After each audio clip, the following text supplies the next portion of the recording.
Hello everyone, good morning all of you. कैसे हैं आप सब? आई होप सब अच्छे होंगे, सेफ होंगे। सो आई नो काफ़ी टाइम के बाद ही वीडियोस अपलोड हो रही हैं, बट अभी आपको वीडियोस रेगुलरली मिलेंगी। अभी जो हमने सीरीज स्टार्ट की है that is of quantum mechanics. So quantum mechanics में सबसे पहले हमें बात करनी चाहिए मैथमेटिकल टूल्स के रिगार्डिंग। सो हम बात करते हैं बिल्कुल basic, the linear vector space. तो आज का हमारा टॉपिक क्या है? The linear vector space. तो स्टार्ट करते हैं आज का टॉपिक। अब सबसे पहले तो यही देखते हैं लीनियर वेक्टर स्पेस होता क्या है।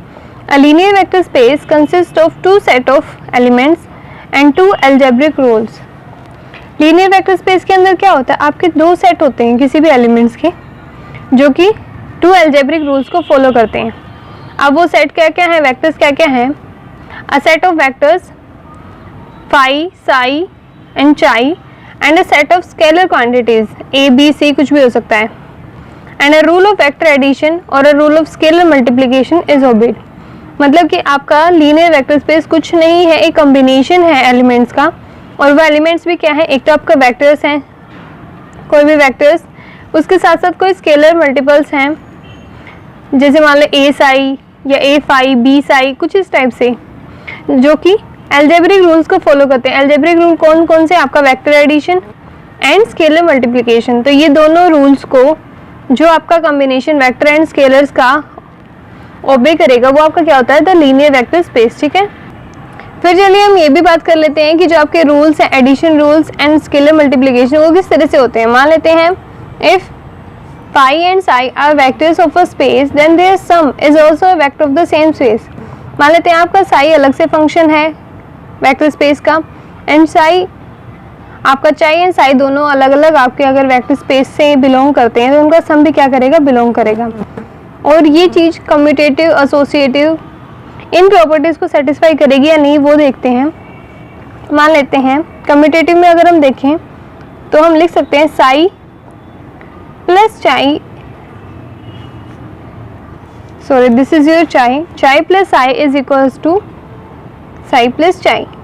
मतलब कि आप पहले फर्स्ट को ऐड करो या सेकंड को ऐड करो, कोई फर्क नहीं पड़ेगा, आपके दोनों कम्यूटेटिव रूल्स को फॉलो करते हैं। सिमिलरली अगर आप बात करो एसोसिएटिव की, तो psi plus phi and plus chi, ये आपका किसको फॉलो करेगा? ये भी आपका एसोसिएटिव रूल को फॉलो करेगा कि भी दोनों में से आप किसी का भी पहले एडिशन ले लो एंड थर्ड वाले को बाद में ऐड करो तो भी आपका क्या आएगा? सेम रिजल्ट आएगा। देन सेकेंड प्रॉपर्टी है इसके बाद थर्ड आपकी एग्जिस्टेंस ऑफ न्यूट्रल और जीरो वेक्टर। आपका जीरो या न्यूट्रल वेक्टर एग्जिस्ट करता है। अब जैसे मान लेते हैं हमारा फाई कोई भी वेक्टर है जो कि आप लेके चल रहे हो, अगर इसके अंदर आप जीरो को ऐड करोगे तो इसका मतलब फाई प्लस जीरो जो कि किसके इक्वल होगा? फाई के ही। तो आप जीरो को पहले ऐड करो बाद में ऐड करो, उससे भी कोई फर्क नहीं पड़ेगा, एंड जीरो को ऐड करने से तो वैसे कोई फर्क नहीं पड़ेगा। तो आपकी एग्जिस्ट क्या कर रही है? न्यूट्रल वेक्टर या फिर जीरो वेक्टर। फिर बात आती है सिमेट्रिक की। अगर आपका साई सिमेट्रिक है, सिमेट्रिक मीन्स टू से इनवर्स एक दूसरे का, इसका मतलब साई प्लस माइनस साई अगर आप ऐड कर रहे हो तो ऑब्वियसली बात है दोनों का मैग्नीट्यूड सेम है, डायरेक्शन अपोजिट है, तो रिजल्ट क्या आ जाएगा? जीरो। सो आपके ये चारों रूल्स एग्जिस्ट करते हैं किसके अंडर? एडिशन रूल के अंदर। आपके कम्यूटेटिव भी होगा, एसोसिएटिव भी होगा, न्यूट्रल या जीरो वेक्टर भी एग्जिस्ट करेगा और सिमेट्रिक और इनवर्स भी एग्जिस्ट करेगा। ओके, सो ये आपके addition rules linear vector space के रिगार्डिंग। फिर अगर हम बात करें मल्टीप्लिकेशन रूल या स्केलर मल्टीपल के बारे में, the product of a scalar with a vector gives another vector. अगर आप किसी स्केलर को किसी वेक्टर से मल्टीप्लाई करते हो तो वो क्या दे देता है? वो आपको नया वेक्टर दे देता है। नया वेक्टर क्यों? क्योंकि उसका मैग्नीट्यूड उतने ही टाइम्स बढ़ जाएगा जितना आपका स्केलर वेक्टर होगा। ठीक है, if psi and phi are two vector of space, any linear combination of a psi plus b phi is also a vector of the space। अगर ये दोनों आपके किसी स्पेस के वेक्टर्स हैं तो इनका जो लीनियर कॉम्बिनेशन होगा a psi plus b phi वो भी उसी स्पेस का क्या होगा? वेक्टर होगा, जहाँ पे a एंड b आपके क्या है? स्केलर हैं। ठीक है, मतलब आप दोनों को किसी स्केलर से मल्टीप्लाई कर रहे हो और उनको ऐड कर रहे हो तो वो आपके उसी स्पेस से लाई करेंगे। फिर आती है डिस्ट्रीब्यूटिव प्रॉपर्टी। नेक्स्ट बात आती है डिस्ट्रीब्यूटिव प्रॉपर्टी की, distributive with respect to addition. So मान लेते हैं आपके फाई एंड साई दोनों का ऐड करके आप किसी स्केलर से मल्टीप्लाई कर रहे हो तो वो आपका किसके इक्वल होगा? आप पहले मल्टीप्लाई कर दो ए साई प्लस सेकेंड वाले के साथ ए फाई, तो भी वो आपका क्या होगा, इक्वल होगा। सो ये क्या आपकी डिस्ट्रीब्यूटिव प्रॉपर्टी कि आप सम करके फिर मल्टीप्लाई कर रहे हो या फिर मल्टीप्लाई करके सम कर रहे हो तो आपका रिजल्ट क्या आएगा, सेम आएगा। सिमिलरली अगर आप एसोसिएटिव देखो, associative with respect to multiplication of scalars, तो भी आपका क्या आएगा, A into B psi is equals to A B into psi. मतलब आपका जो वेक्टर है उसके साथ आपने किसी स्केलर की मल्टीप्लाई कर रखी है बी की, और फिर आप किसी ए की मल्टीप्लाई कर रहे हो तो भी कोई फर्क नहीं पड़ेगा, पहले आप ए की करो या बी की करो, कोई डिफरेंस नहीं, ठीक है। सो ये हो गए आपके मल्टीप्लिकेशन के बेसिक दो।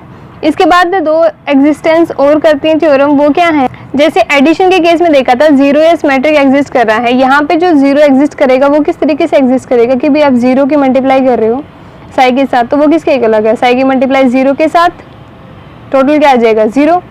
सिमेट्री के केस में क्या होगा कि आपका यूनिटरी स्केलर एग्जिस्ट कर रहा है, यूनिटरी स्केलर कैसे एग्जिस्ट करेगा, आई आइडेंटिटी की मल्टीप्लाई आप साई के साथ कर रहे हो या साई की मल्टीप्लाई आइडेंटिटी के साथ कर रहे हो, जो कि किसके इक्वल आ जाएगा, टोटली साई के। तो ये दोनों प्रॉपर्टी भी आपकी मल्टीप्लिकेशन रूल में एग्जिस्ट करेंगी। सो आज हमें पता चल गया कि आपका जो लीनियर वेक्टर स्पेस होता है वो कुछ नहीं, टू सेट ऑफ कॉम्बिनेशंस है जिसमें आपके वेक्टर एंड स्केलर को आप मल्टीप्लाई में रखते हो, और वो क्या करेंगे, आपके एडिशन एंड मल्टीप्लिकेशन रूल्स को फॉलो करते हैं। अब उसमें एडिशन रूल कौन से है वो भी हम देख चुके हैं। आपका कम्यूटेटिव, एसोसिएटिव, न्यूट्रल या जीरो वेक्टर एग्जिस्ट कर रहा है, या फिर सिमेट्रिक और इनवर्स वेक्टर। सिमिलरली मल्टीप्लिकेशन के केस में भी आपका distributive, associative, inverse and zero चारों आपका था linear vector space. I hope समझ में आ गया होगा, लेकिन कोई भी डाउट है तो आप कमेंट करके पूछ सकते हैं। सो मिलते हैं नेक्स्ट लेक्चर के अंदर नेक्स्ट टॉपिक के साथ, तब तक के लिए bye bye, take care, thank you very much.